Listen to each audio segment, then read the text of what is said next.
نحمده ونصلي على رسوله الكريم الحمد لله الذي هدانا لهذا وما كنا لنهتدي لولا أن هدانا الله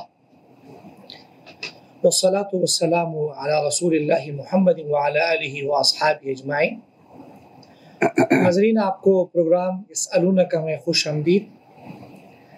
آج کے ہمارے اس پروگرام کا موضوع ہے حج کی فضیلت، اہمیت اور حج کا طریقہ، اور اسی ضمن میں عمرے کا طریقہ بھی آ جائے گا۔ اور آج کے ہمارے مہمان ہیں ہمارے استاد حضرت مولانا مفتی شاہد عبید صاحب دامت برکاتہم العالیہ۔ آپ استاد الحدیث سے جامعہ اشرفیہ لاہور کے، آپ صحیح مسلم کا درس جو ہے وہ ارشاد فرماتے ہیں۔ جامعہ اشرفیہ کا جو دارالافتاء ہے، آپ رئیس دارالافتاء ہیں، اور ماشاءاللہ آپ بانی جامعہ اشرفیہ حضرت مولانا مفتی محمد حسن رحمہ اللہ تعالیٰ کے پوتے ہیں۔ آپ نے ماشاءاللہ ہر کتاب کا جو ابتدائی سبق ہے وہ اپنے دادا حضرت مولانا عبید اللہ صاحب قاسمی رحمہ اللہ تعالیٰ سے پڑھا، جنہوں نے دارالعلوم دیوبند کے فاضل تھے، اور جنہوں نے اپنا ہر سبق، ہر کتاب کا ابتدائی اور آخری حصہ حکیم الامت حضرت مولانا اشرف علی تھانوی صاحب رحمہ اللہ تعالیٰ سے پڑھا ہے۔ آپ ماشاءاللہ ایک عظیم اور کوہنہ مشق مدرس ہے، فقیہ ہے، مفتی صاحب ہے، اور آپ ماشاءاللہ 28 سال سے تدریس کے جو خدمات ہیں، تدریس کی خدمت سے وابستہ ہیں، اور ماشاءاللہ اور بھی کئی اداروں میں حضرت کی تدریسی، علمی اور تربیتی خدمات ہیں۔ آج ہم حج کی جو طریقے اس پر اس لیے بھی بات کریں گے کہ حج کوئی آسان عبادت نہیں ہے، اور جب ہمیں جو شریعت نے بتلایا حج سے پہلے، حج اور عمرے سے پہلے، وہ دعا میں ہمیں اس بات کی تلقین کی گئی ہے کہ یہ آسان کام نہیں ہے۔ دعا جب ہم کرتے ہیں حج سے پہلے، ہم کہتے ہیں اللہم انی ارید الحج فیسرہ لی وتقبلہ منی، یا اللہ میں حج کا ارادہ کرتا ہوں، اس کو میرے لیے آسان فرما، مجھ سے قبول فرما۔ تو آسان فرما کا مطلب یہ ہے کہ ایک مشکل کام ہے جس کا طریقہ جاننا بہت ضروری ہے۔ تو ہم استاد جی سے، مفتی صاحب سے پہلا سوال کریں گے حج کی فضیلت اور اہمیت کے حوالے سے۔ استاد جی، قرآن و سنت میں حج کی جو فضیلت ہے، اس کے بارے میں کوئی آیت، کوئی حدیث ہو وہ آپ ارشاد فرمائیں۔ بسم اللہ الرحمن الرحیم، بسم اللہ الرحمن الرحیم، نحمده ونصلی ونسلم علی رسولہ النبی الکریم، اما بعد۔ ماہر صاحب، آپ نے جو سوال کیا حج کی فضیلت کے بارے میں، اس بارے میں ایک روایت میرے ذہن میں آئی۔ آپ صلی اللہ علیہ وسلم کا ارشاد پاک ہے، وہ شخص جس کو حج مقبول مل گیا، یعنی جس کا حج اللہ کی بارگاہ میں قبول ہو گیا، اس کا بدلہ جنت کے علاوہ اور کچھ بھی نہیں ہے۔ پھر ایک روایت میں آپ صلی اللہ علیہ وسلم ارشاد فرماتے ہیں، جو شخص حج اس انداز میں کرتا ہے، اس میں کسی قسم کا کوئی گناہ نہیں کرتا، کوئی فحش بات نہیں کرتا، تو وہ ایسا ہو جاتا ہے جیسا کہ آج ہی اس کو اس کی ماں نے جنا ہو، یعنی گناہوں سے بالکل پاک صاف ہو جاتا ہے۔ ٹھیک، تو اللہ سے دعا ہے، اللہ جتنے ہمارے پیارے حج کے لیے تشریف لے جا رہے ہیں، یہ لے جا چکے ہیں، اللہ جی ایک ایک کے حج کو قبول فرما لے، ایک ایک کو حج مقبول عطا فرما دے اور مبرور عطا فرما دے۔ آمین۔ جی، دوسرا ایک اہم سوال حج کے طریقے جاننے سے پہلے کہ حج کس پر واجب یا فرض ہے؟ میں آپ کے سوال سے پہلے ایک بڑی ضروری گزارش ہے جو میں وہ بھی سامنے رکھنا چاہتا ہوں۔ وہ یہ کہ جب میں جا رہا تھا پہلی مرتبہ حج کے سفر پر، تو میں دادا جی علیہ رحمت مولانا عبید اللہ صاحب رحمۃ اللہ علیہ کے پاس گیا، تو حضرت نے عجیب بات ارشاد فرمائی، مان لگے حج پہ تو جا رہا ہے، حرم میں جا رہا ہے، کیا اس کا حق بھی ادا کر سکے گا یا نہیں؟ مان لگے جیسے یہ بڑی برکت والی جگہ ہے، ایسی ہی بڑی خطرے والی جگہ بھی ہے۔ برکت تو اتنی ہے کہ ایک نیکی کا ثواب جو حرم میں کی گئی ہو 1,00,000 نیکیوں کے برابر ہے. بے شک.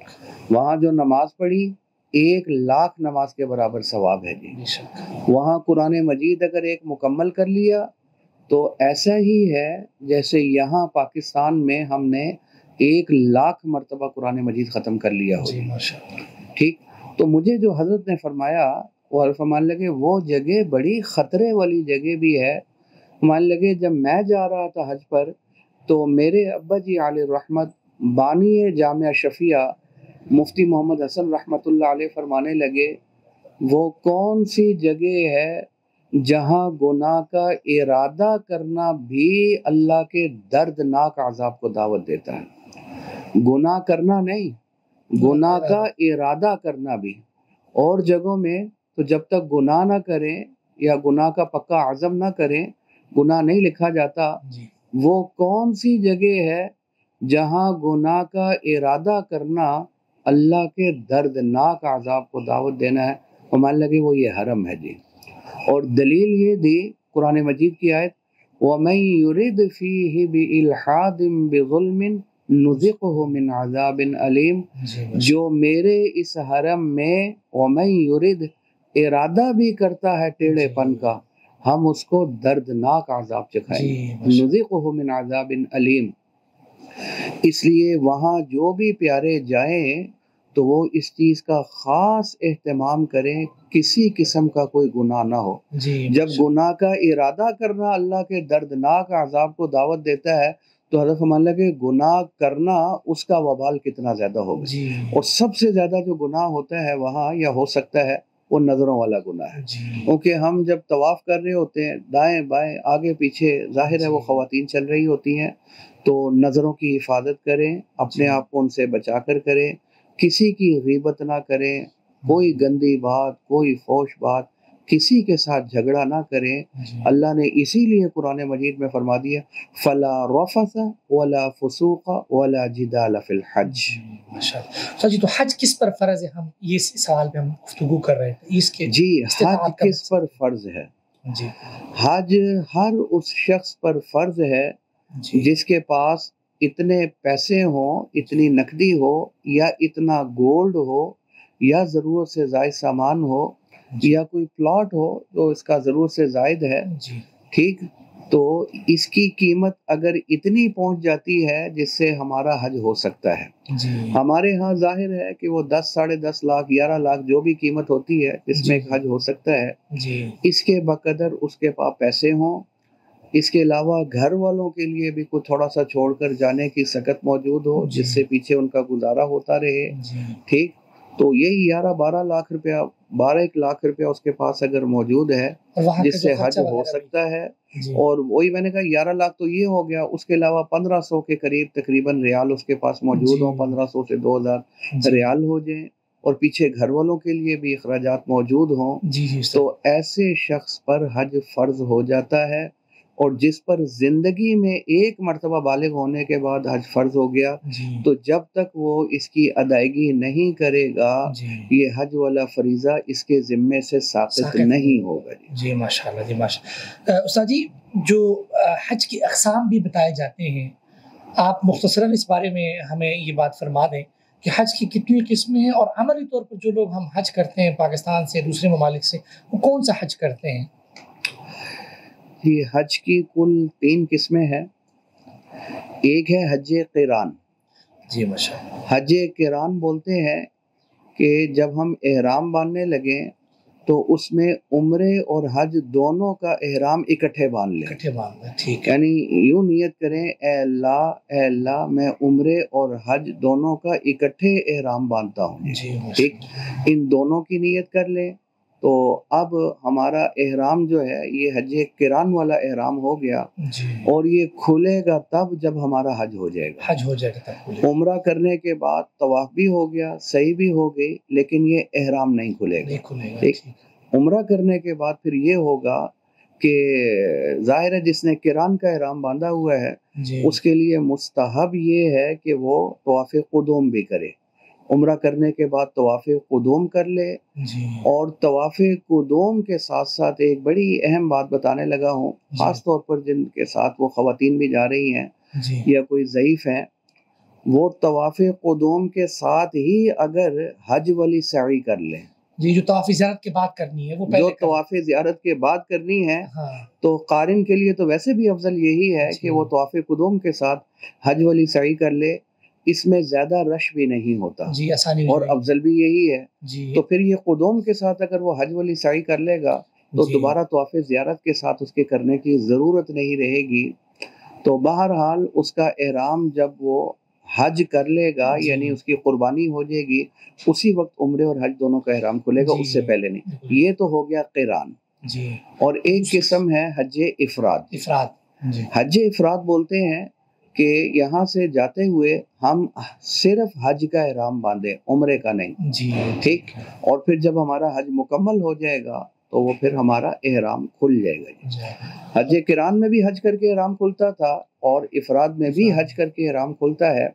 اس میں ایک فرق یہ بھی ہے کہ افراد میں ہم عمرہ نہیں کریں گے، قران میں عمرہ ہے. اور دوسرا، قران میں ہمیں دم شکر شکر بھی قربانی بھی دینی ہوگی شکرانے کے طور پر. اے اللہ تیرا شکر کہ تو نے دو عبادتوں کی توفیق دے دی، عمرے اور حج کی. جی ماشاء اور حج میں تو صرف حج افراد میں تو صرف حج ہے، اس میں قربانی نہیں آئے گی.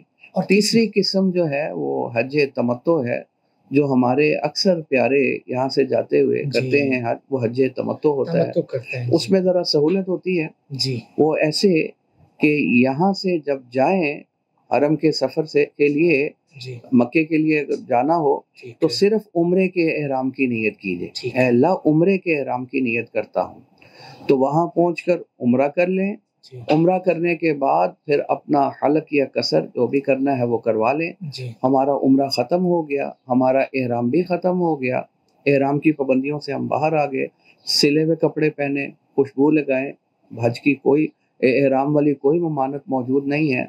پھر حج کے دنوں میں یعنی 8ویں ذی الحجہ کو احرام باندھ کر حج کا پھر ہم مینا جا سکتے ہیں. جی عملی طور پر استاد جی عام طور پہ لوگ حج تمتع ہی کرتے ہیں، یعنی پہلے عمرہ اور پھر حج کا احرام الگ الگ باندھتے ہیں.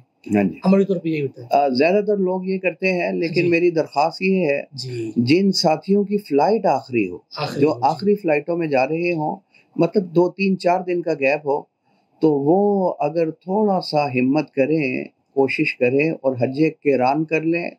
کیونکہ حضور صلی اللہ علیہ وسلم نے ہجرت کے بعد ایک ہی حج فرمایا ہے اور وہ حج قران تھا.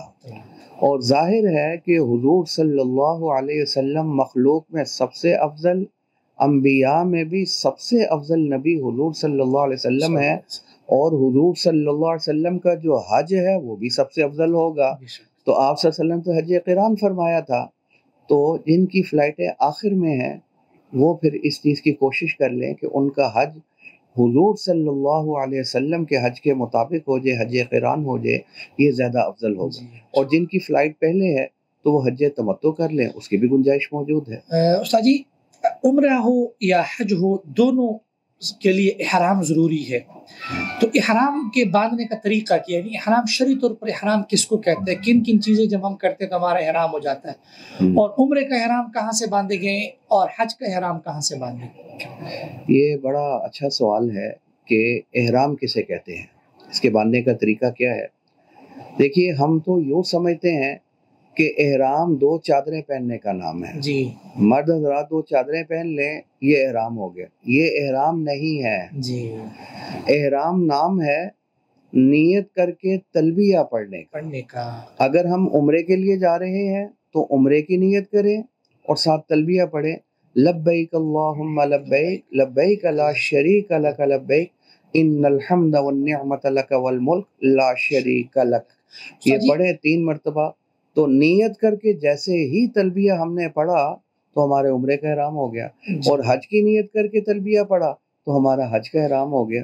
استاد جی انہیں چادریں باندھ کر ہم نیت اور تلبیہ پڑھیں گے، پہلے چادریں باندھیں گے پھر جا کر یہ حج کا وہ میں عرض کر رہا ہوں جی۔ تو اصل احرام نام ہے نیت کر کے تلبیہ پڑھنے نیت کا. کر کے تلبیہ اگر میں ان کپڑوں میں جی یا کوئی شخص یورپ سے آ رہا ہے پینٹ شرٹ پہنی ہوئی ہے جی اسی میں وہ نیت کر لیتا ہے عمرے یا حج کی اور تلبیہ پڑھ لیتا ہے تو اچھا، ان کپڑوں میں بھی وہ محرم ہو گیا محرم ہو جائے گا، اگرچہ حرام والا اس ہو نے جائے گا۔ چادریں نہیں پہنی. اچھا اس کے بعد پھر جب ہم محرم ہیں تو ظاہر ہے احرام کے لیے چند شرائط ہیں. جی انہی شرائط میں سے کچھ پابندیاں ہیں احرام جی کی. جی، انہی پابندیوں میں سے ایک پابندی یہ ہے کہ سلا ہوا کپڑا نہیں پہننا. اس لیے پہلے سے ہی بندے اس لیے ہم پہلے سے چادریں پہن لیتے ہیں ہاں کیونکہ تلبیہ پڑھتے ہی ہم احرام کی شکل میں آ جائیں گے. اگر سلے ہوئے کپڑے پہنے ہیں وہ تو پھر ہمیں گناہ ہوگا جی۔ کیونکہ احرام میں تو سلے ہوئے کپڑے پہننا منع ہے. لیکن اصل احرام جی۔ نام نیت کر کے تلبیہ تلبیہ۔ پڑھنے کا نام احرام ہے. تو پہلے سے ہمیں اس کے لیے چادریں پہننی چاہیے جی۔ کیونکہ سلے ہوئے کپڑے پہننا اس میں منع ہے. اور سر یہ نیت دل سے بھی بندہ کر سکتا ہے یا زبان سے کہنا کوئی ضروری ہے حج یا عمرے کا جو احرام ہے؟ دیکھیے نیت تو دل کے ارادے کا نام ارادے ہے. کا نام ہے، اصل نیت جو ہے وہ دل کے ارادے کا نام ہے. عمرہ کرنا چاہ رہے ہیں یا تو حج؟ عمرے کی دل میں نیت کر لیں. حج کرنا چاہ رہے ہیں حج کی نیت کر جی۔ لیں. اس کے بعد تلبیہ پڑھیں. خالی نیت کرنے سے بھی احرام نہیں ہوگا جب تک تلبیہ نہیں پڑھے۔ جب تک تلبیہ نہیں پڑھیں گے. تو یہ دونوں چیزیں جو ہیں وہ اس کے لیکن لیے وہ جو ضروری دعا ہم پڑھتے ہیں بہتر یہی ہے کہ بندہ وہ دعا پڑھے نیت کے لیے. جی بہتر اور افضل تو یہی ہے کہ اس سے پہلے ہم وہ دعا بھی پڑھیں اور زبانی طور پر نیت بھی کریں.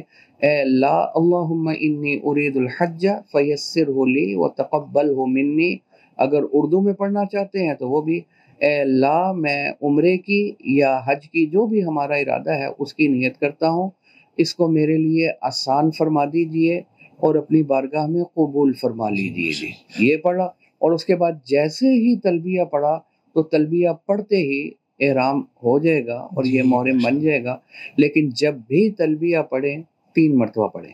ایک چیز اور عرض کر دوں جی کہ احرام کی حالت میں سب سے اعلیٰ ذکر جو ہے وہ تلبیہ والا ذکر ہے. پڑھنا ہے. جی اس میں ہم لوگوں سے بڑی کوتاہی ہو جاتی ہے کہ تلبیہ جو ہمیں کثرت سے پڑھنا چاہیے وہ ہم جی۔ زیادہ نہیں پڑھتے.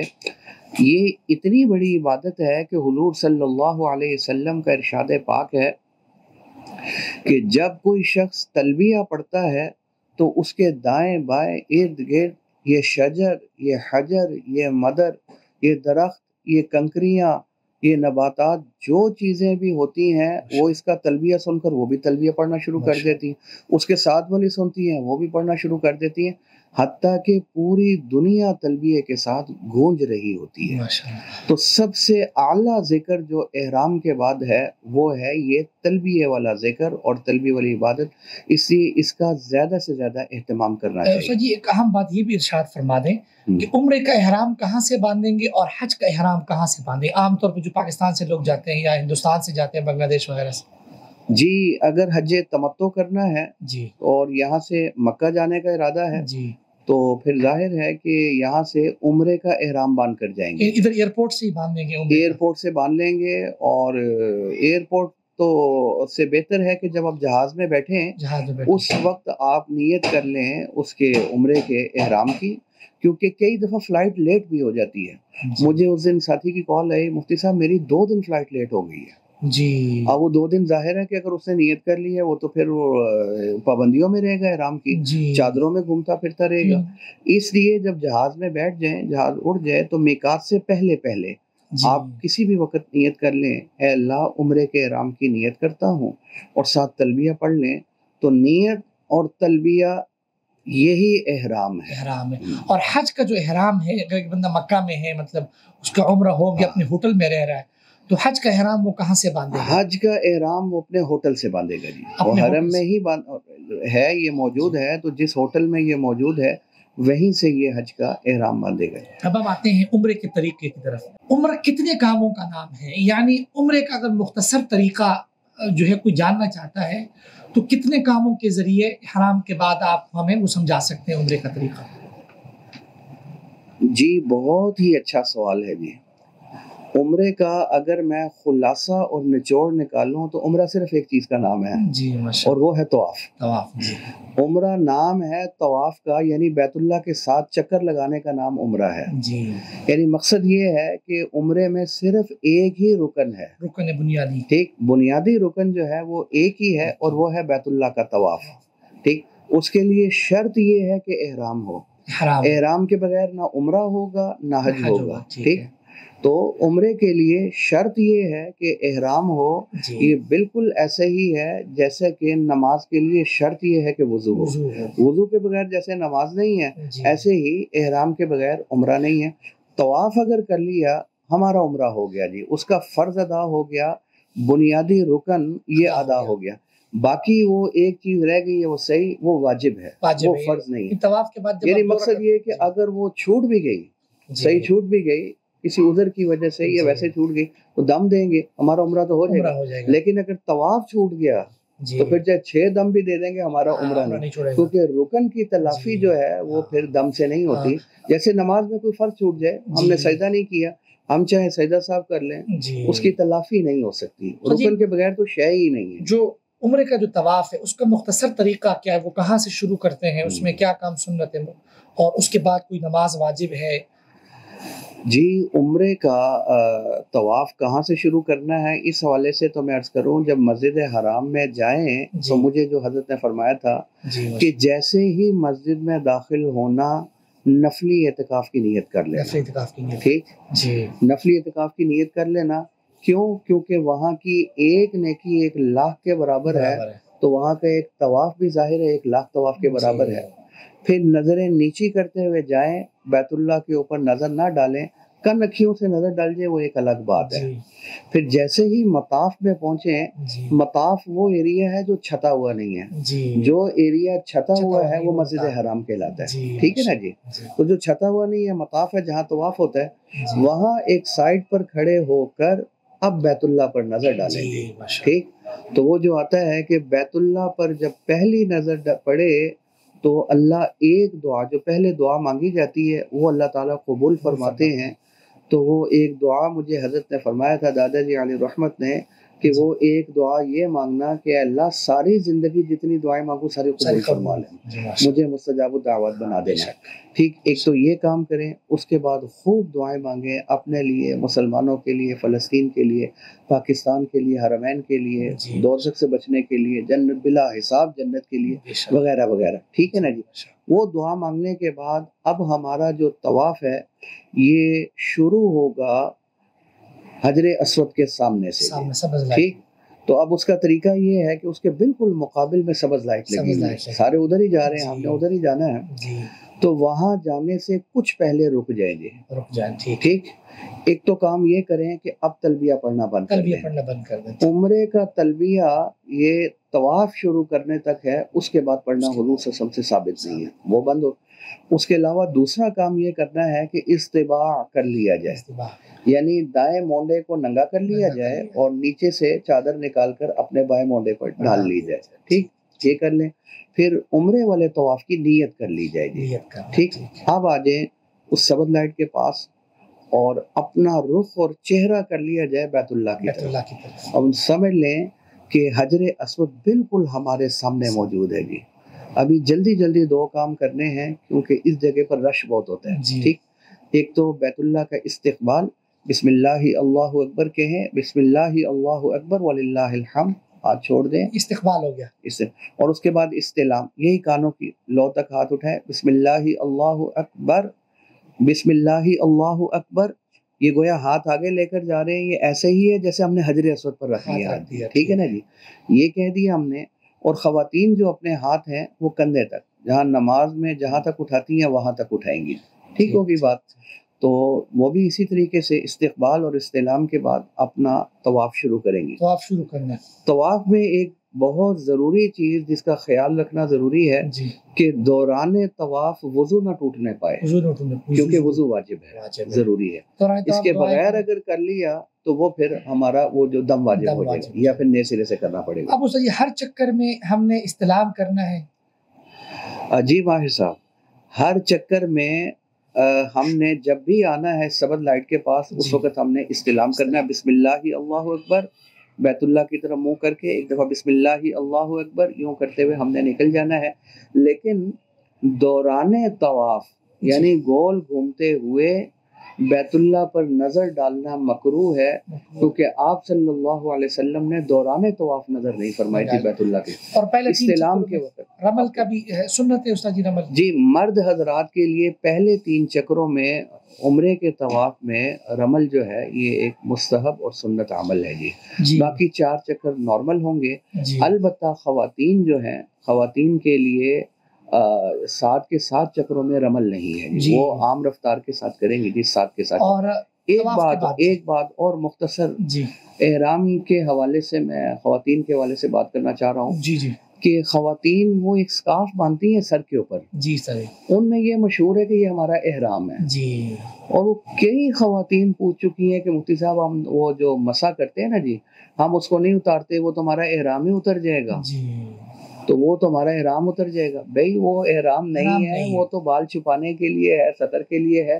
آپ لازماً اس کو وضو کرتے ہوئے اتاریں گے جی. کمرے میں جا کر بھی آپ اس کو اتار سکتے ہیں. خواتین کا جو عام نارمل لباس ہے وہی ان کا احرام ہے، صرف ان کی چہرے کی پابندی ہے ان کے چہرے کی پابندی ہے احرام جی. میں، ٹھیک، لیکن چہرے کو کپڑا ٹچ نہیں کرنا چاہیے احرام میں، لیکن پردہ بھی ضروری ہے.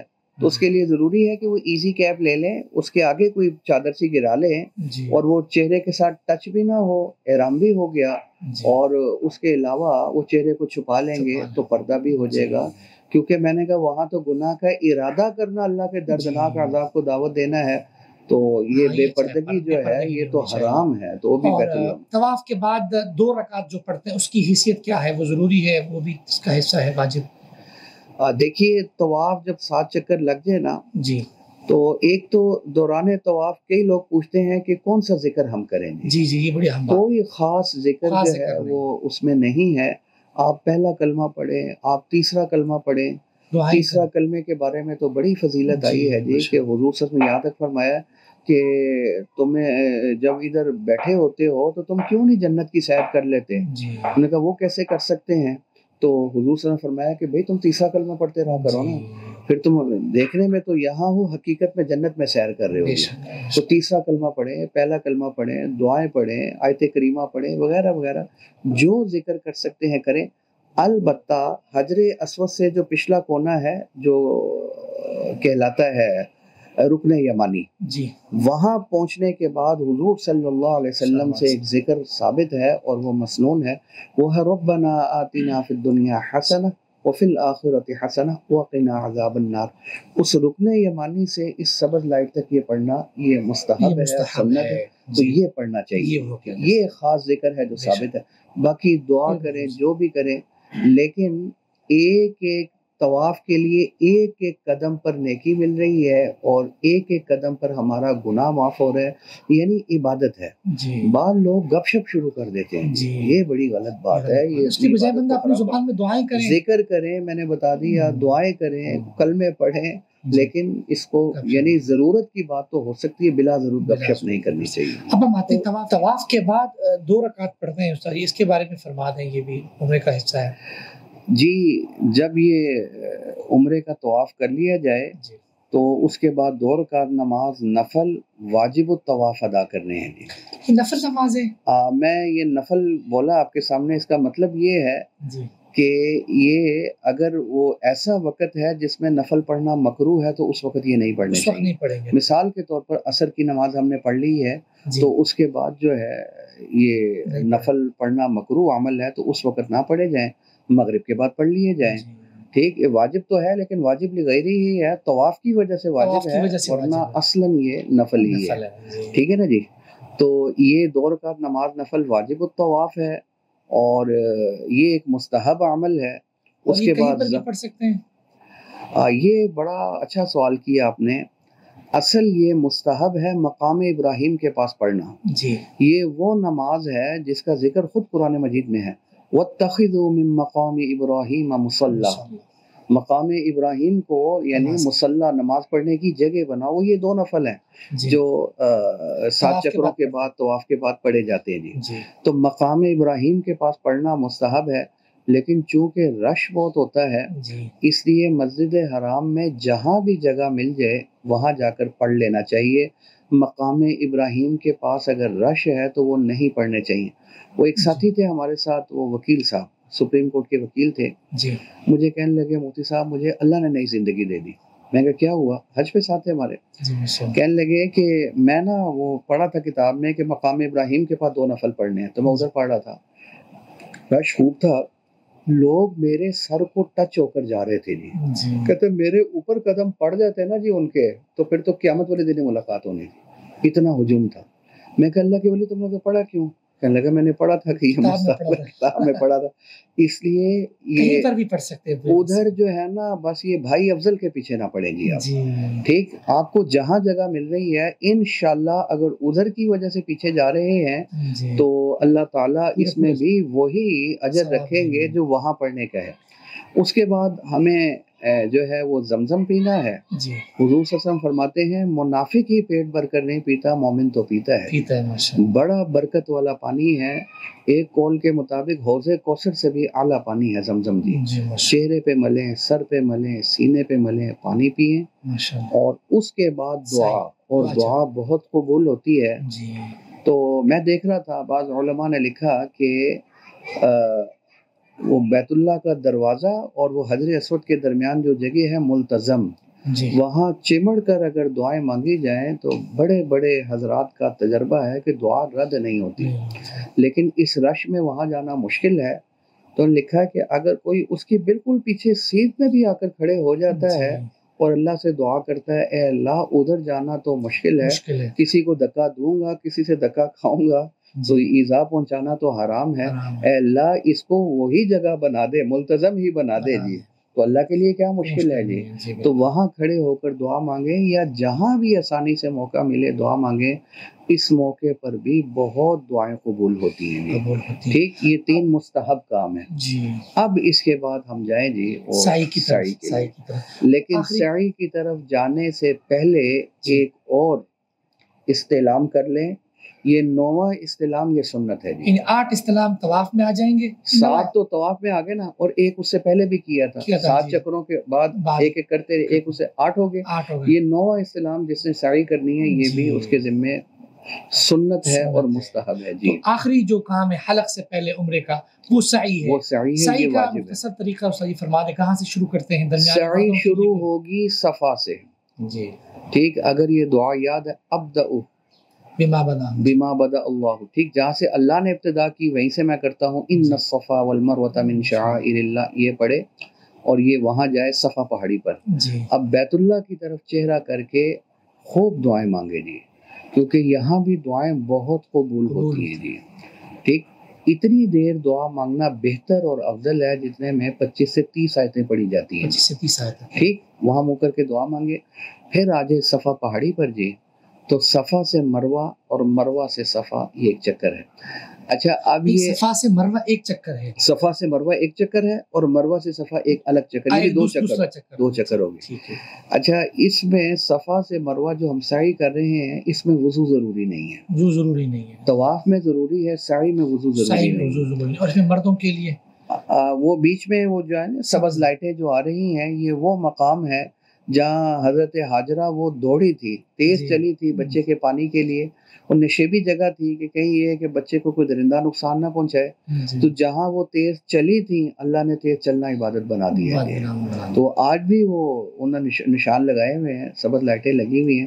مرد حضرات کے لیے وہاں تیز چلنا، عام رفتار سے زیادہ چلنا، یہ ایک مستحب عمل ہے. اور اس میں ایک دعا بھی ہے جو ثابت ہے جی. صرف ان سبز لائٹوں کے درمیان رب اغفر وارحم انت الاعز الاکرم، یہ مستحب ہے جی. یہ پڑھے. سبز لائٹوں کے علاوہ جو دعا جو ذکر کرنا ہے جیسے طواف میں نے بتایا تھا ویسے ہی کرتے رہے. تو یہ سعی کے کل 7 چکر ہو جائیں گے. یعنی سعی میں صفا سے مروہ ایک چکر، مروہ سے صفا دوسرا چکر. سعی جا کر مروہ پر مکمل ہوگی. تو استاد جی آخری جو عمل ہے عمرے کا وہ حلق یا قصر، اس کے بارے میں بھی فرما دیں کہ اس کا مطلب کیا ہے، بہتر کیا ہے، کیا ضروری ہے کیا ضروری نہیں ہے. جی آخری عمل جو عمرے کا ہے جس سے احرام ہمارا کھلنا ہے. کھلنا ہے. جی دیکھیے احرام شروع ہوتا ہے جب ہم نے عمرے کی نیت کر کے تلبیہ پڑھا تھا. یہ احرام سے چادریں پہننے سے احرام شروع نہیں ہوا تھا. نیت کر کے تلبیہ پڑھنے سے شروع ہوگا. اسی طرح چادریں اتارنے سے احرام ختم نہیں ہوگا.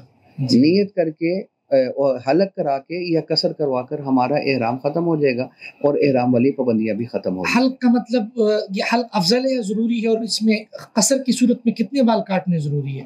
جی ماہر صاحب، اس میں حلق جو ہے وہ افضل ہے.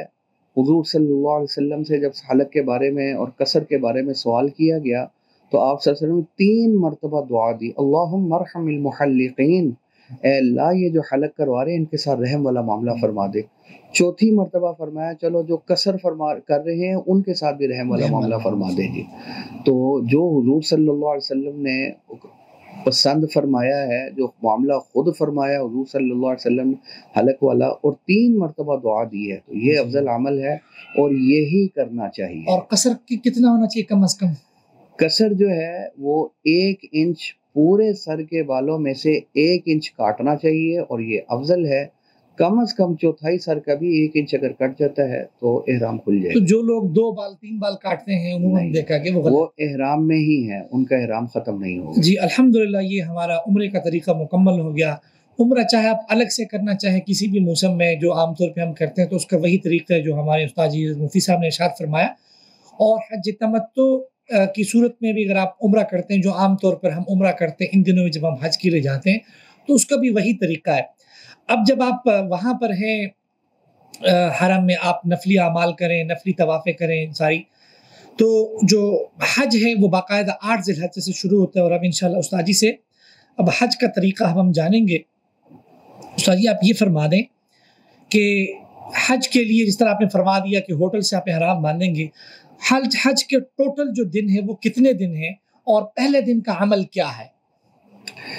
ایک بات تو یہ ذہن میں رکھنی چاہیے کہ افضل یہ ہے کہ 8ویں ذی الحجہ کو یہاں سے احرام باندھ کر ہم جائیں مینا کی طرف، اپنے ہوٹل سے جائیں جہاں بھی آپ ٹھہرے. 8واں ذی الحجہ پہلا دن کہلائے گا حج کا پہلا دن. جی ٹھیک. 8ویں ذی الحجہ کو یہاں سے ہم نے احرام باندھنا ہے اور جانا ہے مینا کی طرف.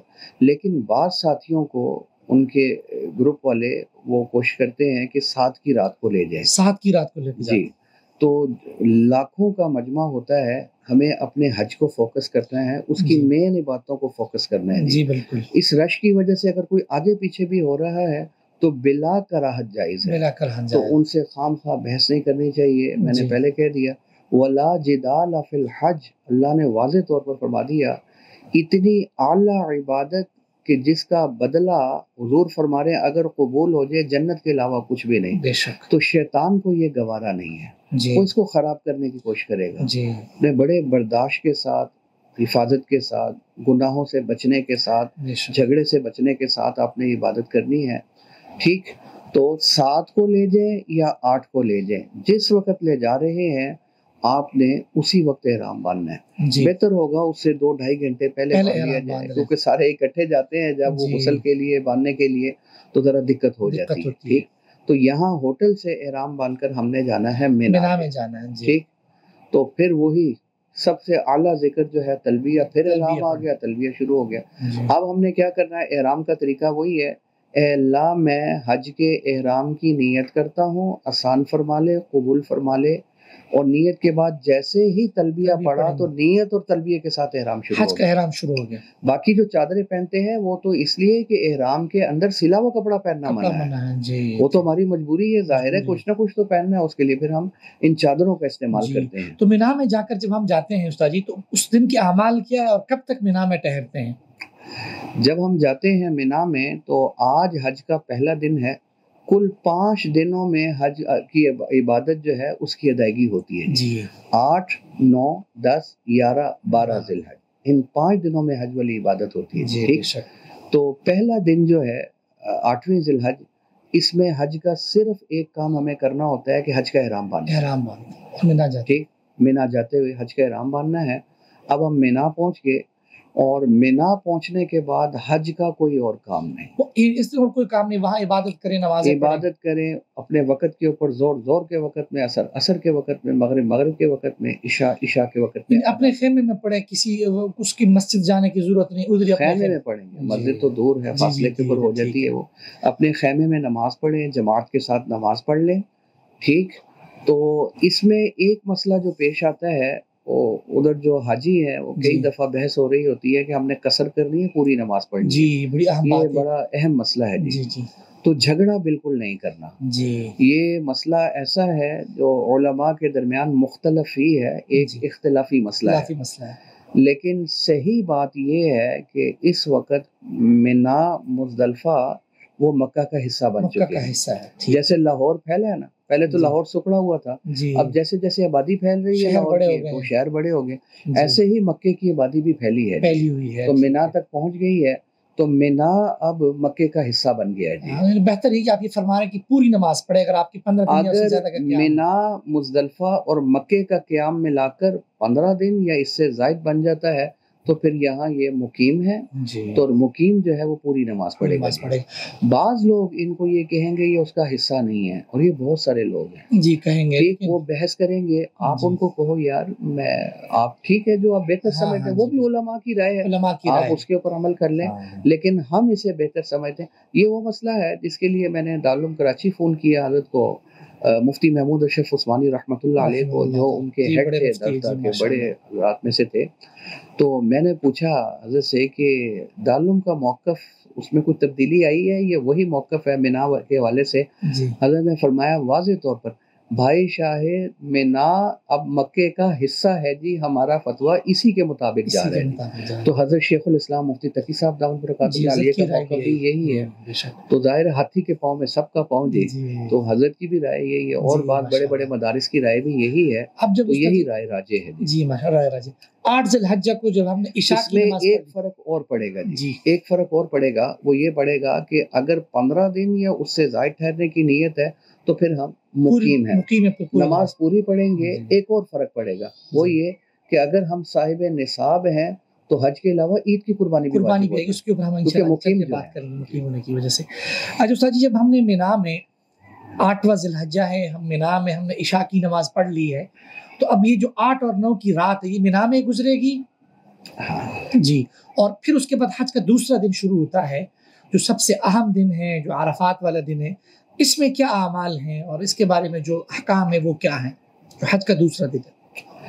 دیکھیے اصل تو یہی ہے کہ فجر کی نماز پڑھنے کے بعد روانہ ہونا ہے عرفہ کی، یعنی 9 ذی الحجہ کی فجر منا میں پڑھنی ہے۔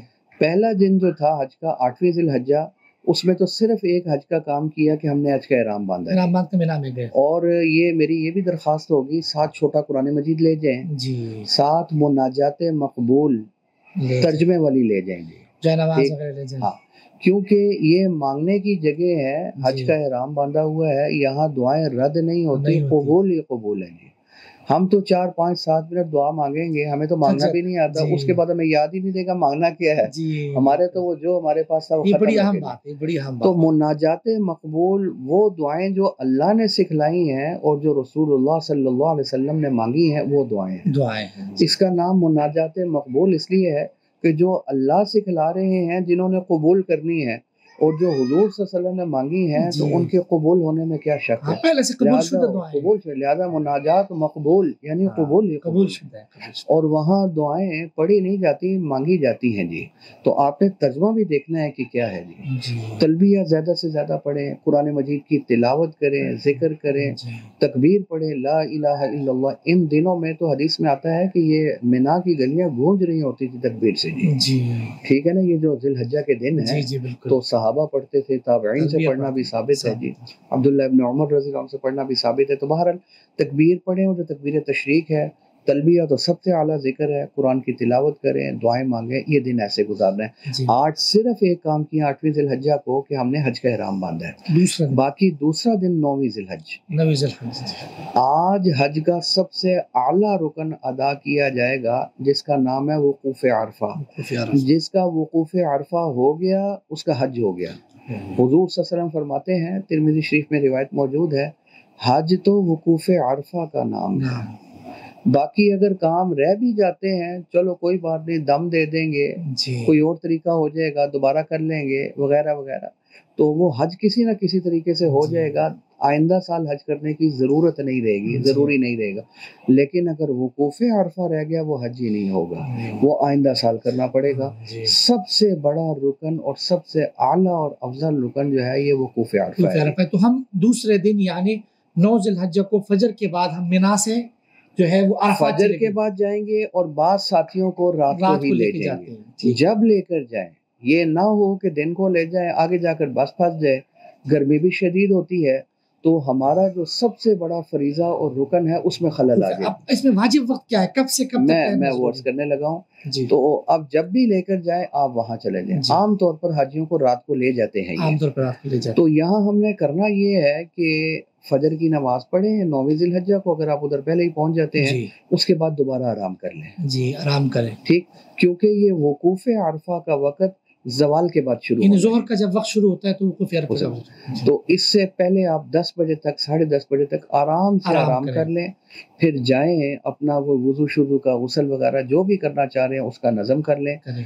آئیں اور زوال سے پہلے کھانا کھا لیں اور بالکل تیار ہو کر بیٹھ تیار جائیں۔ ہونے بیٹھ جائیں۔ آرام پہلے اس لیے کریں کہ بعد میں آرام کرنا ایک مکروہ عمل ہے جی، جی زوال کے بعد، زوال کے بعد، کیونکہ یہ سب سے افضل سال کا سمجھے سب سے بڑا دن ہے یہ وقوف عرفہ وقوف وغیرہ۔ عرفہ سے جی، بڑا دن ہے۔ تو جیسے ہی زوال ختم ہوا تو اب یہ وقوف عرفہ کا وقت شروع ہو گیا جی۔ شروع ہو گیا۔ اب اس میں چند سوال ہیں کہ وقوف عرفہ ہے کیا، جی۔ اور اس کا وقت کب سے کب تک کب ہے، تک ہے، اور اس میں ہم نے کرنا کیا ہے، کرنا کیا ہے؟ یہ 3 اہم سوال تین ہیں۔ اہم سوال ہیں۔ ٹھیک، تو وقوف عرفہ، وقوف کا معنی ہوتا ہے ٹھہرنا، تو زوال کے بعد 9 ذی الحجہ کو ایک لمحے کے لیے بھی اگر ہم عرفہ کے میدان میں ٹھہر جاتے ہیں تو ہمارا فریضہ ادا، فرض ادا ہو جائے، فرض ادا ہو گیا، جی۔ وقوف عرفہ ہو گیا، ہم حاجی صاحب بن گئے جی۔ جو فرض بات ہے، جو جی، فرض تھا، جو سب سے بڑا فرض تھا اس کا وہ ادا ہو گیا۔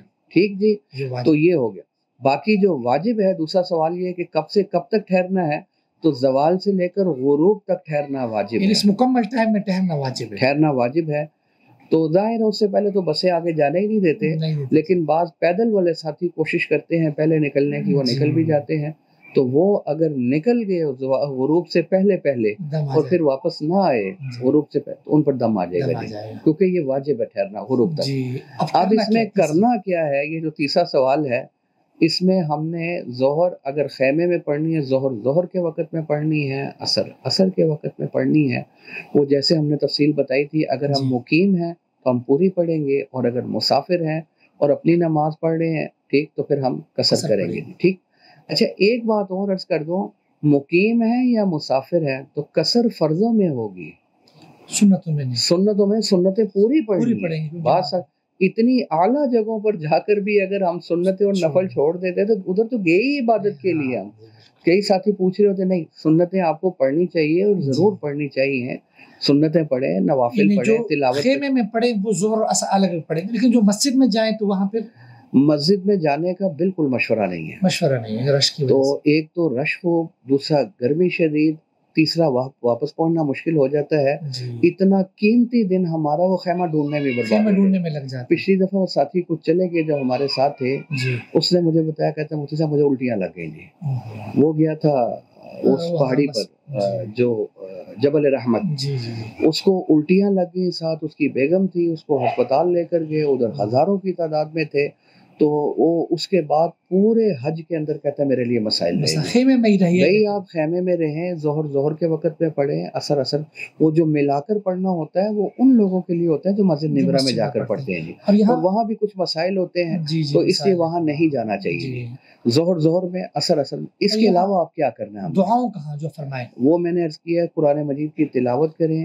پھر مناجات مقبول نکال لیں، پھر تلبیہ پڑھیں، پھر تیسرا کلمہ پڑھیں، پھر ذکر کریں، خوب دعائیں مانگیں، یہ ایک لمحہ بھی اس کا ضائع نہیں کرنا۔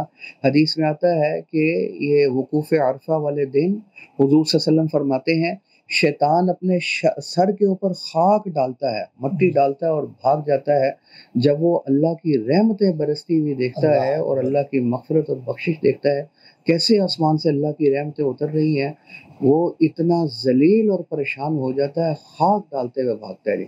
خاص طور پر 9ویں کو عصر سے لے کر مغرب تک کا جو وقت ہے اس میں تو آتا ہے اللہ کی رحمت موسلا دھار بارش کی طرح نازل ہوتی خوب ہے. دعائیں بندہ کرے. خوب دعائیں مانگیں. آپ باہر نکلیں عصر کے بعد تو گرمی بھی کم ہو جائے گی, خیمے سے باہر نکلیں, کسی بھی تنہائی والی جگہ پہ, کسی پہاڑی پر, کسی ٹیلے پہ کھڑے ہو جائیں, قبلہ رخ ہو جائیں, رو رو کر دعا مانگیں. پھر خدا جانے زندگی میں دوبارہ یہ بہار آئے یا نہ آئے جی. تو اس وقت کو قیمتی بنانا چاہیے. بے شک.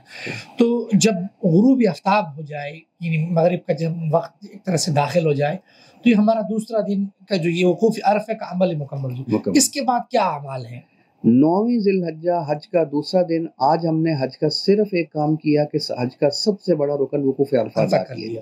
اب مغرب کے بعد یہاں سے ہم نے مزدلفہ جانا ہے, وہاں رات گزارنا مستحب ہے. مزدلفہ میں رات گزارنا. مغرب کی نماز تو وقوف عرفہ میں نہیں پڑھیں گے صحیح. اب یہ نماز ہم نے عرفہ میں نہیں پڑھنی, یہ نماز جا کر ہم نے ایک تو مزدلفہ میں پڑھنی ہے اور دوسرا عشاء کے وقت میں مغرب پڑھنی ہے, چاہے جس وقت بھی آپ پہنچے آپ. جی. عجیب بات یہ ہے کہ آج مغرب عشاء کے وقت میں ہوگی اور ادا ہوگی کیونکہ آج وقت داخل ہی عشاء کے وقت میں ہو رہا ہے, مغرب کا وقت بھی. جی. تو یہاں سے کنکریاں اٹھانے کا بھی مشورہ دیتے ہیں. اس میں سب سے پہلے تو میں نماز کا طریقہ عرض کر دوں. کئی ساتھی پوچھتے ہیں. نماز کا طریقہ یہ ہے کہ ایک ساتھی کھڑے ہو کر اذان کہے جی. ٹھیک ہے. پھر ایک اذان ہوگی اور ایک اقامت ہوگی جی. سب سے پہلے مغرب کی نماز ہوگی جی, اس کے بعد عشاء کی نماز ہوگی, پھر اس کے بعد مغرب کی سنتیں ہوں گی, پھر عشاء کی سنتیں ہوں گی, پھر وتر ہوگا. یعنی اذان اور اقامت دونوں ایک ہوگی. ایک ہی ہوگی. ایک اذان اور ایک اقامت کے ساتھ پہلے مغرب, اس کے فوراً بعد عشاء, پھر مغرب کی سنتیں, پھر عشاء کی سنتیں, اور اس کے بعد پھر وتر کی ادائیگی ہوگی جی. الحمدللہ ہمارا جو حج اس کے بعد تھوڑا سا آرام کر لیا, آرام کرے رات میں ادھر, کیونکہ اگلا دن جو 10ویں ذی الحجہ ہے تیسرا, یہ سب سے مصروف دن ہے. مصروف دن ہے آج کا. 2-2.5 گھنٹے 3 گھنٹے آرام کریں, لیکن اس کے بعد رات کو اٹھ جائیں, کیونکہ حدیث میں آتا ہے یہ رات جو مزدلفہ والی رات ہے یہ لیلۃ القدر کے برابر ہے. بے شک. او کما قال علیہ الصلوۃ والسلام, یہ رات بھی بڑی قیمتی ہے. اس کے بعد اٹھیں, نوافل پڑھیں, اللہ سے دعائیں مانگیں.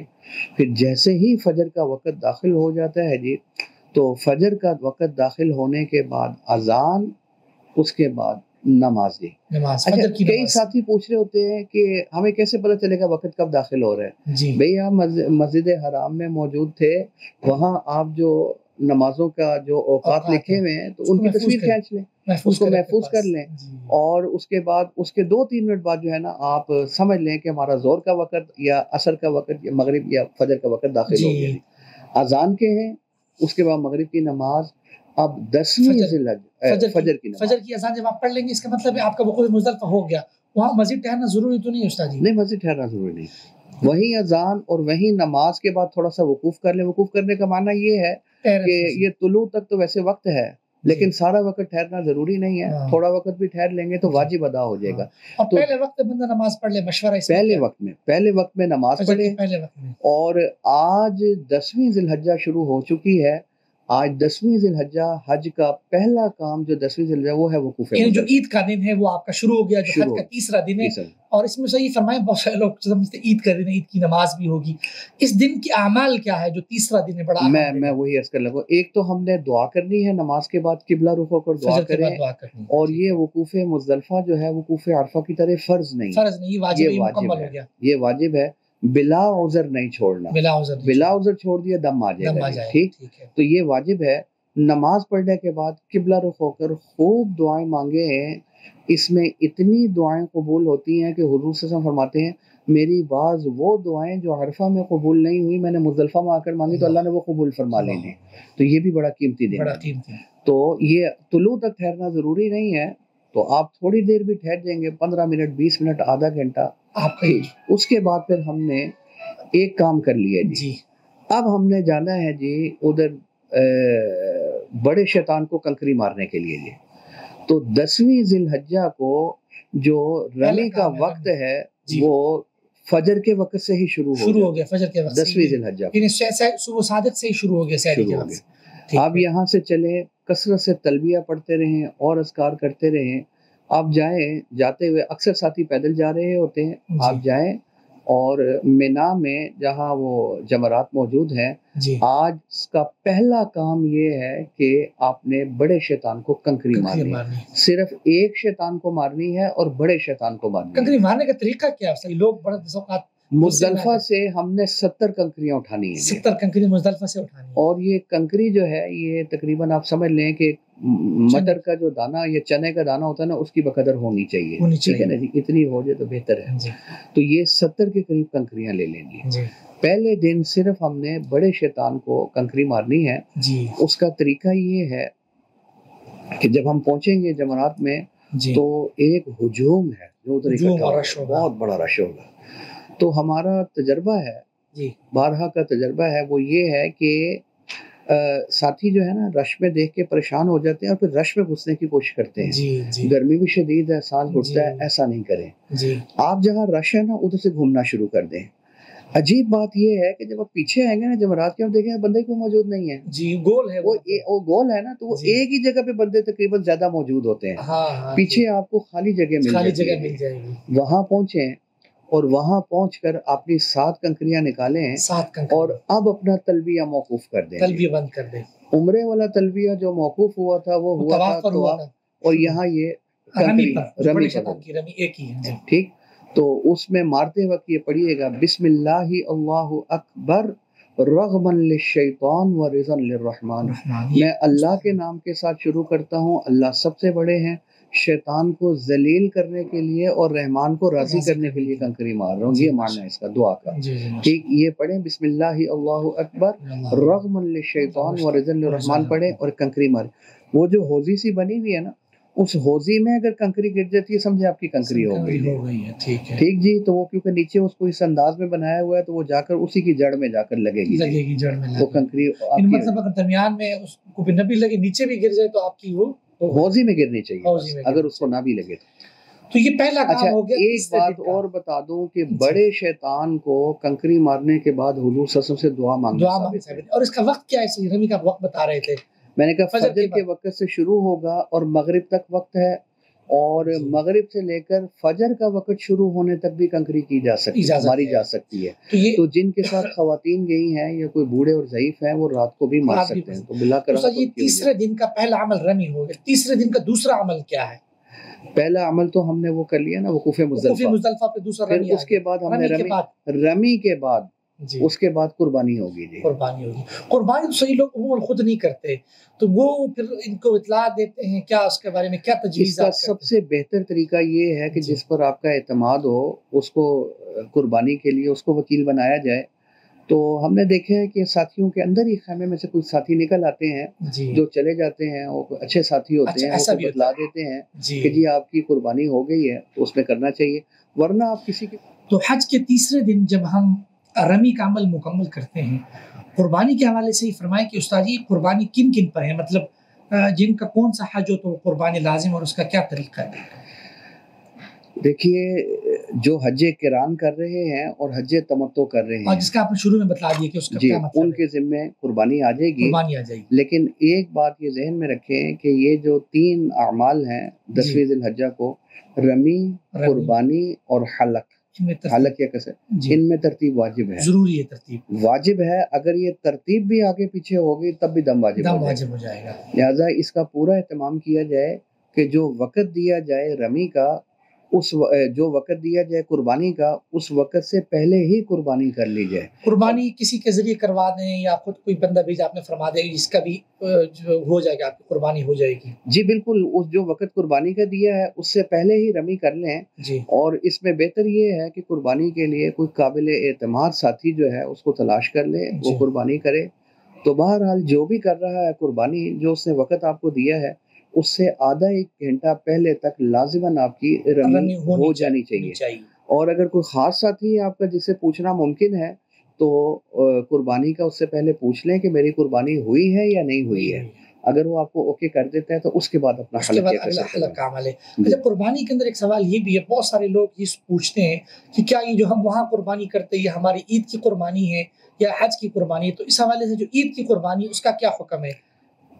دیکھیں اگر تو مینا مزدلفہ مکہ کا قیام ملا کر جو حاجی ادھر 15 دن یا اس سے زیادہ ٹھہرنے کا ارادہ رکھتے ہیں جی اور وہ صاحب نصاب بھی ہیں صاحب نصاب بھی تو ان پر عید کی قربانی الگ سے واجب ہو جائے وہ گی. یہاں پاکستان میں بھی ہو حج سکتی ہے. والی تو ہے ہی ہے جی جی جو حج تمتع اور قران کر رہے ہیں، اور حج والی وہیں ہونا ضروری ہے. حج والی وہاں ہونا ضروری ہے. عید والی ادھر بھی ہو سکتی ہے اور یہاں پاکستان بھی میں بھی ہو پاکستان میں سکتی بھی ہے. ہو جی سکتی بالکل ہے. بھی ہو سکتی ہے. تیسرا عمل یعنی ہم نے رمی اور آپ نے فرمایا رمی بھی ہو گئی، قربانی بھی ہو گئی.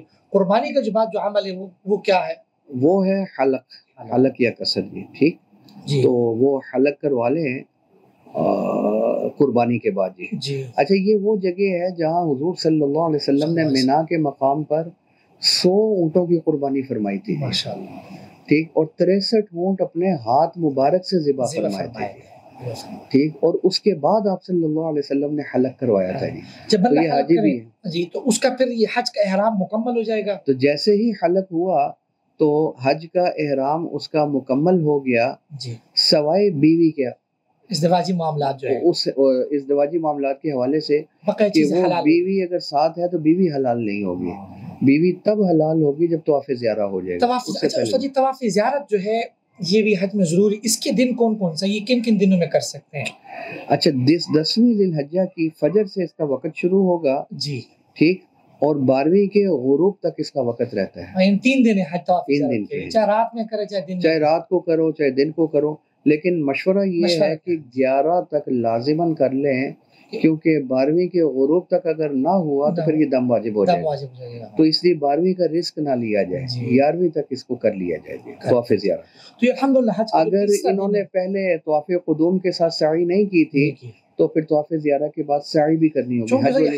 حج تمتع میں جو طواف قدوم نہیں ہے تو پھر سعی کرنی تو ہوگی. اس کا مطلب یہ ہے کہ سعی پھر طواف زیارت کے ساتھ کرنی ہوگی اگر آپ حج تمتع کرنا چاہ رہے ہیں. تو الحمدللہ استاد یہ حج کے 3 اعمال مکمل ہو گئے، 3 دن مکمل ہو گئے. تو جو حج کا چوتھا دن ہے اس کا عمل کیا ہے؟ حج کے چوتھے دن میں ہم نے اس جو ہے وہ مینا میں ہی موجود ہونا ہے. جی تو آج صرف حج کا ایک کام کیا جائے گا. جی وہ یہ ہے کہ تینوں جمرات میں ہم نے وہ رمی کرنی ہے، شیطان کنکریاں مارنی ہیں. اور آج وقت زوال کے بعد شروع ہوگا، زوال سے پہلے یعنی 11 ذی الحجہ کی تاریخ ہے، حج کا چوتھا دن ہے، ایک عمل ہے آپ نے فرما دیا. جی. اور وقت زوال کے بعد پہلے دن 10ویں ذی الحجہ کو تو فجر کے بعد شروع ہو رہا تھا، زوال سے پہلے بھی ہو سکتی تھی. 11ویں کو زوال کے بعد وقت شروع ہوگا کب تک؟ اور مغرب تک اس کا وقت ہے. اور مغرب کے بعد سے لے کر فجر کے وقت تک بھی اگر کوئی کر لیتا ہے اس کی رمی ہو جائے گی. ٹھیک ہے. تو آج طریقہ یہ ہوگا کہ سب سے پہلے چھوٹے شیطان کو صغرا اس کو کنکری ماری جائے گی. پھر اس کے بعد دعا قبلہ رخ ہو کر دعا کریں. پھر درمیانے شیطان کو کنکری ماری جائے گی. پھر قبلہ رخ ہو کر دعا مانگیں کیونکہ قبولیت کا موقع ہے. اس کے بعد جمرہ عقبہ بڑے شیطان کو کنکری ماری جائے گی. 7 کنکریاں ماری جائیں گی. طریقہ وہی ہے، بسم اللہ اللہ اکبر رغم للشیطان ورضا للرحمن. ہر کنکری سے پہلے پڑھنا ہے جی. اور بڑے کو مارنے کے بعد دعا نہیں ہے، وہ ثابت نہیں ہے حضور صلی اللہ علیہ وسلم سے. ٹھیک. حج کا جو آخری دن ہے 5واں دن، اس میں بھی ایک ہی کام ہے کہ زوال کے بعد جو ہے بڑے شیطان کو کنکریاں مارنی ہیں تینوں، اور تینوں شیطانوں، پہلے چھوٹے کو، پھر درمیانے کو، پھر بڑے کو. اور اس کے علاوہ پھر جو ہے ہم نے 12ویں کو یہ جب تیسرے شیطان کو کنکری ماری تو ہمارا حج مکمل ہو گیا. الحمدللہ اب حج مکمل ہو گیا. اور تو اب مغرب کے سے پہلے کوشش کریں کہ ہم نکل کر اگر 13ویں کی رمی نہیں کرنی تو اپنے ہوٹل میں آ جائیں. اب جو آخری کام ہوگا اس طواف وداع کے حوالے سے وہ بھی فرما دیں. اب آخری کام جو رہ گیا ہمارا، اگر طواف زیارہ پہلے ہو گیا تو وہ طواف وداع رہ گیا ہے. جی. اور اس کا طریقہ یہ ہے کہ طواف زیارہ کے بعد کسی بھی وقت طواف وداع ہو سکتا ہے، کسی بھی وقت ہو سکتا ہے. ہاں طواف زیارہ کے دنوں میں بھی کرنا، اگلے دن بھی کرنا. ہاں اگر آپ 10ویں کو طواف زیارہ کر لیا، 11ویں کو کر لیں آپ. اور یہ واجب ہے، اور یہ واجب ہے جی. بلا عذر اگر چھوڑ دیا دم واجب ہو جائے گا. ہاں نہیں، اگر عذر کی حالت میں ہے، حیض وغیرہ والا معاملہ ہے، تو وہ اگر چھوڑ دیتی ہیں تو ان پر دم نہیں ہے. فلائٹ ہے. اور بڑی اہم ایک بہت اہم سوال استاد یہ بھی ہے کہ جو خواتین ہیں ان کے احرام کا طریقہ کیا ہے، اور اگر ان کو خدا نخواستہ کوئی جو ماہواری ہو، مینسز ہو، کوئی عذر کے دن ہو، یعنی وہ دن ہو جس میں وہ نماز نہیں پڑھ سکتی، تو اس میں وہ حج کیسے کرے گی؟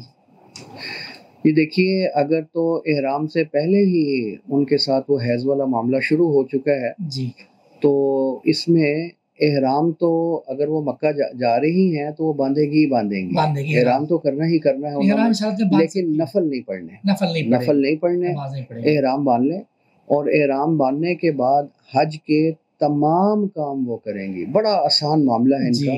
حج کے تمام کام کرنے سوائے طواف کے. ایک طواف انہوں نے نہیں کرنا، باقی سارے کام انہوں نے کرنے ہیں.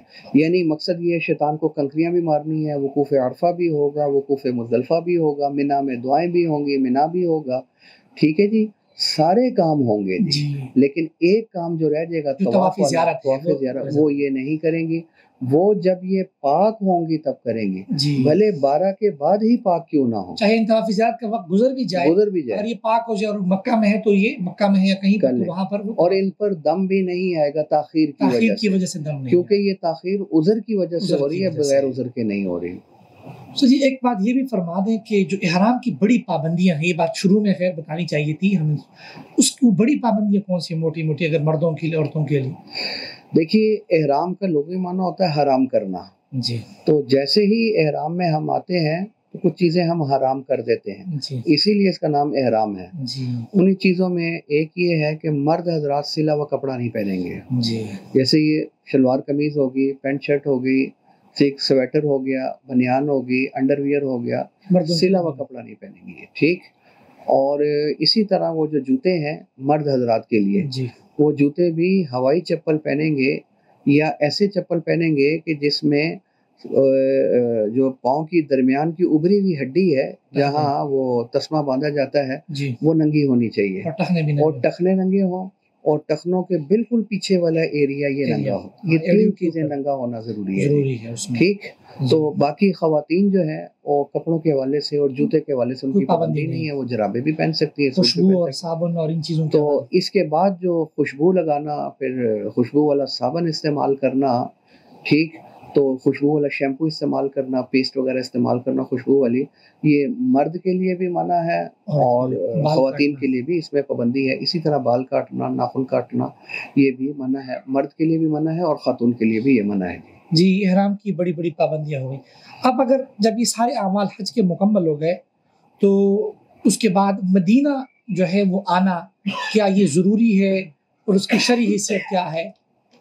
مدینہ آنے کی جو شرعی حیثیت ہے وہ کیا ہے؟ اچھا، میں ایک بات احرام کے حوالے سے اور کر لوں کہ ایک نہیں کئی ساتھی یہ پوچھتے بھی ہیں کہ جب ہم جائیں گے احرام باندھ کر ہم چلے جاتے ہیں حج میں یا عمرے میں، تو چلو کئی دفعہ ہمیں نہانا پڑتا ہے، یا یہ کہ احرام میلا ہو گیا بدلنا پڑتا ہے، یا واش روم میں چلے جاتے ہیں، تو کیا اس کو اتار سکتے ہیں؟ نہیں اتار سکتے جی بالکل اتار سکتے ہیں. وہ یہ سمجھتے ہیں کہ شاید ہم نے اتار دیا تو احرام اتر گیا تو ہمارے اوپر دم آ جائے گا.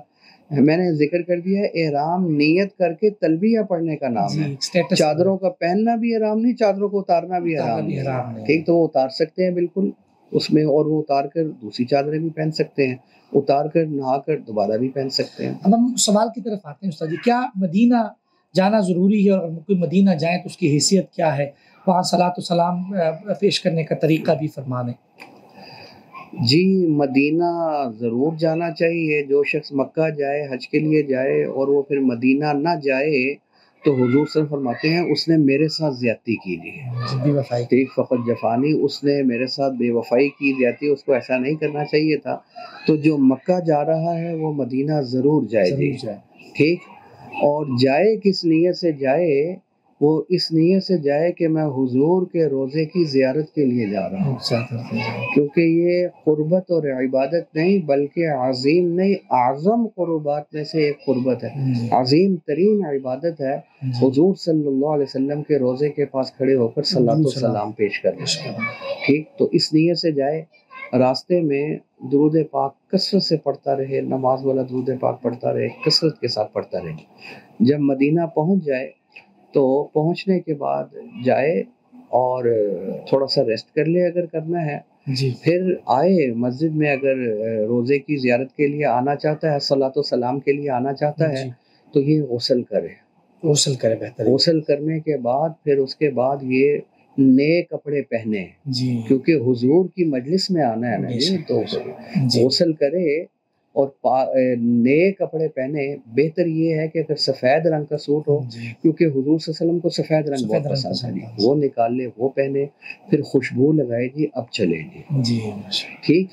تو جیسے ہی وہ بیت السلام، وہ دروازہ جہاں سے ہم صلاۃ السلام کے لیے باب السلام، وہ جہاں سے داخل ہوتے ہیں، وہ داخل ہو تو اپنی نظروں کو جھکا لیجیے. ٹھیک. اور درود پاک اس کی زبان پر ہو، اور ایک عاجزی اور رونے کی سی حالت ہو جی، جس حالت میں صحابہ جاتے تھے جی. اب بڑی ہی تکلیف کے ساتھ کہنا پڑتا ہے، اور میری نظر میں یہ بے ادبی ہے جی جو ہم آج کل کر رہے ہیں جی. ہمارے موبائل نکل آتے ہیں جی، کبھی ادھر ویڈیو بنا رہے ہیں، کبھی یہ کر رہے ہیں، کبھی یہ پوز لے رہے ہیں، کبھی کیا کرتے ہو یار. ہم جب جیسے ہی باب السلام سے اندر داخل ہوئے ہیں تو ہم حضور کی سمجھے مجلس میں آ گئے.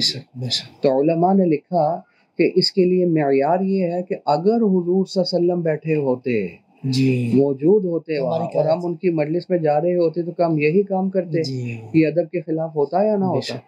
بالکل یہ کام نہیں کریں. اپنی نظریں جھکائیں، عاجزی کے ساتھ درود پاک ہماری زبانوں کے اوپر ہو، پڑھتے ہوئے ہم جائیں. اور اسی طرح جب روزے کے پاس پہنچ جائیں تو روزے کی طرف منہ کرتے ہوئے صلاۃ السلام پڑھیں، اس نیت کے ساتھ کہ ہمارا صلاۃ السلام خود براہ راست حضور صلی اللہ علیہ وسلم سن رہے ہیں، کیونکہ ہمارا عقیدہ ہے کہ حضور صلی اللہ علیہ وسلم حیات ہے، اور وہ روایت بھی موجود ہے. میرے روزے کے پاس کھڑے ہو کر کسی نے صلاۃ السلام پڑھا تو میں خود براہ راست اسے سنتا ہوں. ٹھیک.